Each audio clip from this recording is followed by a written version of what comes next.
Bismillahirrahmanirrahim. Assalamualaikum warahmatullahi wabarakatuh. Mga kapatid, ah, nandito naman ako.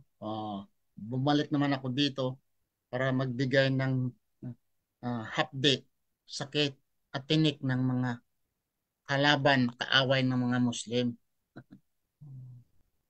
Sabi lang, bakit hindi ka mag-lecture Ibrahim ng about Islam or about kay Muhammad, about sa Quran? Sila ang nagsabi, yung mga Kristiyano.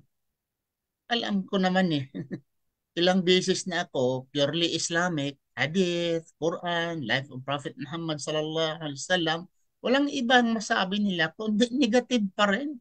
Ah, panglalait pa rin sa Prophet Muhammad sallallahu alaihi wasallam, paninira pa rin sa Islam, Quran, copy, si Prophet Muhammad sallallahu alaihi wasallam, pedophile, etc. So ngayon, napilitan ako, sige, ibahin ko yung style ko. Hindi na Quran, hindi na Hadith.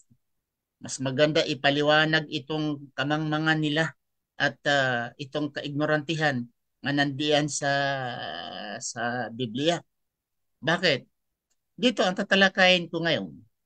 Itong nasa Bibliang nasulat sa Hebrews chapter 7 verse 1 to 3. Dahil ito una ang aklat na Hebrews actually mula pa noon hanggang ngayon ay talagang disputed ito, pinagdedebatihan ito talaga nga hindi kay Paul ito at hindi alam ang nagsulat. At alhamdulillah, modern scholars today, talagang decided sila lahat sa nagsabi nga hindi nga alam talaga kung sino ang author sa Hebrew. At dito sa Hebrew ay nasusulat, babasahin ko sa inyo mga kapatid.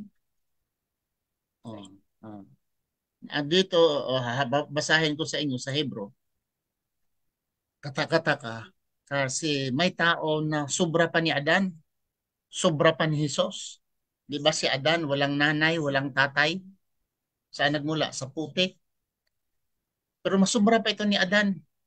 At si Jesus naman may nanay, walang tatay.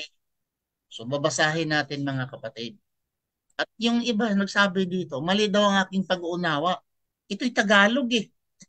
Hindi na kailangan pag-uunawa, hindi na kailangan ng interpretasyon, hindi na kailangan ang meaning, mga kapatid. Dahil Tagalog na nga ito eh. Ah, babasahin ko dito. Sandali lang ha. Medyo nag-iko ah. Nag-iko. Okay? Okay. Sa uno, sa Kapitulo 7 ng Hebrews, sapagkat itong si Melchizedek, hari sa Salem, saserdote ng kataas-taasang Diyos, na siyang sumasalubong kay Abraham sa pagbabalik na galing sa paglipol sa mga hari at siya'y pinagpala niya na siya namang binahagian ni Abraham ng ikasampung bahagi ng lahat na kung sasaysayin una siya hari ng katuwiran at saka hari naman sa Salem na sa makatawid ay hari ng kapayapaan. Uh, uh, na walang ama, walang ina, ito sa 3, verse 3, na walang ama, na walang ina, walang tandaan ng lahi at walang pasimula na mga araw ni katapusan ng buhay man. Datapwat naging katulad ng anak ng Diyos ay nanatiling saserdote magpakailanman. Tandaan mo, siya ay ano? Ha? Siya ay walang ama, walang ina. Ha? At walang pasimula ang araw ng ibig sabihin, without beginning. Ha? At walang katapusan ang buhay man. Ang ibig sabihin, hindi namatay. Maniniwala kayo kapatid? Maniniwala kayo nito? Nandyan na sulat eh. Sige, lunukin ninyo mga kapatid. Huwag mumuyain. Huwag nyo nang baluktutin at huwag nyo nang ipilipit para yung sa isip ninyo ay papasok. Let the Bible speak. Huh? Nandyan, papasabihin natin. Siya mismo ang magsalita ng Bible dahil if you try to explain moral interpretation, okay, kung magaling ka mag-English, ang bakal, pwede mong palambutin ng bakal, pati bato. Ha? Kung magaling ka talaga sa explanation, pati bato, pwede mong palalambutin. Ha? Ang mapait, pwede mong gawing tamis. Ang tamis, pwede mong gawing maalat. As kung i-explain mo, magaling ka magsalita sa iyong dila. Pero let the Bible speak itself. Dahil nandyan eh. Tagalog eh. Ha? Oh, dito tayo sa tres, oh. Sa walang ama, na walang ama, walang ina, walang tandaan ng lahi, at walang kasimula ng mga araw ni katapusan ng buhay man. Datapwat naging katulad ng anak ng Diyos ay nanatiling saserdote magpakailanman. Mga kapatid, ang tanong, nasaan ngayon? Nasaan itong tao na ngayon kung talaga siya ay totoo na walang katapusan ng buhay, no end of life, saan siya? Ha? Paano niya nasabi na no end of life? Okay, agree for the sake of discussion. Nasaan siya ngayon? Dahil wala siyang katapusan, ibig sabihin may lindol man, may bagyo man, may lunok, ano bang lunok? Yung gaya na kay Noah, di siya mamatay. Walang kamatayan eh. No end of life. Maniniwala kayo kapatid? This is a fact. Nga karamihan diyan, nasusulat diyan sa Hebrew ay anekdote eh. Parang mga anekdote. At wala pang author. Hindi nalalaman sino ang author. At ginagamit itong Hebrew, batayan, haligi ng kanilang pananampalataya, lalo na kang tungkol ho kang Hesus Kristo. Ah? So ngayon, sabihin ninyo mali ako, bigyan nyo ng kahulugan mga kapatid. Sige, pilipitin ninyo para makalusot yung mga isip nyo. Sabihin nyo, wala akong alam. Hindi naman ako nag-interpret eh. Nandiyan eh, nasulat eh. You are the one who is interpreting, who are trying to explain. Pilipitin ninyo para sangayon sa inyong kagustuhan at aangkinin ninyo na walang mali ang Biblia. Bakit hindi nilang sasabihin ninyo na nagkakamali ang Biblia? Di ba? Sasabihin nilang sana eh, nagkakamali ang Biblia eh.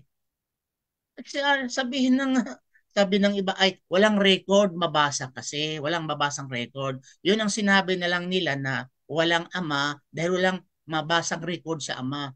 Walang ina dahil walang mabasang record sa ina. Hindi naman ganun ang nasulat sa Greek eh. Di ba? Ang nasulat sa Greek, no father, no mother. Bakit pa bigyan yun ng kahulugan? Ha? Na walang basang na record o ano pa dyan. Walang record na namatay. Ha? So, hindi naman ang nasulat diyan sa Greek. Ang nasulat sa Greek, yung nasulat sa Tagalog ngayon. Yung nasulat sa English. Wag niyong baluktutin mga kapatid. Ha? Ito'y katibayan, katunayan lamang na ang Biblia ho ninyo ay maraming dihang yung bang uh, nangangamoy kung ano, nangangamoy kung saan galing dahil hindi mo alam kung saan pinupulot at gagawin yung salita ng Diyos. Hindi ba kayo nahihiya? Tagfirullah. Ha? Maranaw Pride, Abdul. Waalaikumsalam warahmatullahi wabarakatuh. Dato, mapipiyatan saan? Oh, yun ko mga kapatid. Ang masabi ko, okay, na ang Biblia ay mayroong tama, mayroong totoo, pero marami diyang kasinungalingan. Maraming mali. Kung walang mali, sige, aminin nyo, lunukin nyo na may sobra pa pala kay Adam. Kasi si Adam, may pinagmulan. Saan siya nagmula? Sa putik. Grabe siya. Kasi si Melchizedek, walang alam kung saan galing. Si Adam, may kamatayan, di ba? Namatay si Adam eh. Sa edad ng 930, ayon sa Biblia, namatay si Adam. Itong tao na ito, si Melchizedek, walang kamatayan and he was existing during the time of Abraham. In fact, according to the record, Abraham gave his tithes, yung ikapo niya ay nagbigay pa si Abraham. Galing siya sa patayan. Magaling pala sa gera yung si Abraham ayon sa Biblia dahil galing siya sa paglipol sa mga hari. Maghari ka ba kung isa kang hari? Kung 100 lang, 1,000 lang yung tauhan mo, maging hari ka ba? Galing doon, nakipaggira si Abraham at nalipol niya ang mga hari at dala-dala niya, nasamsam niya ang mga ano at binigyan ng ikapo 10 parte tithes si Melchizedek. Meaning this human being was existing during the time of Abraham. Na ngayon, ano ngayon? Grabe pala, mas sobra pati ng Iso Kristo. Dahil si Iso Kristo, walang ama, may nanay. Ito walang nanay. Walang ama. At si Iso Kristo namatay. Itong tao na ito ay hindi namatay. Grabe. According to the Bible, hindi siya namatay. Ha? Hindi siya namatay. Tapos sasabihin niyo, oh God, ito'y mali. Kasinungalingan or tama? Kung tama ito, tanungin ko kayo, wala siyang kamatayan, nasaan siya ngayon? Nasaan siya ngayon? At sino ang nagsulat sa Hebrews? Tatanungin ko kayo, sino ang nagsulat? Paano nasulat niya? Dito pa nga sa Hebrews, sinasabi pa nga dyan nga si Kristo, lower than the angels. Nandyan yan. Inshallah, diyan sa Hebrews, halongkatin ko ang mga verses nandyan sa Hebrews nga talagang katakataka at hindi ka panipaniwala ng mga verses na sulat dyan sa Hebrews. And the scholars of the Bible mentioned that this Hebrews, book of Hebrews, hindi alam nila kung sino ang nagsulat. Anonymous book ito ang Hebrews. So ito, sinasalaysay ko lang dito, pagpapakita sa inyo na pagpapatibay, katunayan, yung sinasabi ko na ang Biblia ay mayroong mga mali, mayroong mga questionabling malalaki sa Biblia ay nandito nga. Sige, baloktutin ninyo para lulusot yun ang isip ninyo. Sige, pilipitin ninyo. Pero ako, nagbasa lamang. Hindi ako nagbigay ng meaning. Hindi ako nagbigay ng interpretation dahil Tagalog na eh. Walang ama, walang ina, walang simulan ang buhay, walang katapusan. I-interpret mo pa dyan, sasabihin mo pa hindi ko naintindihan, kayo ang hindi makaintindi, mga Kristiyano. Di ba?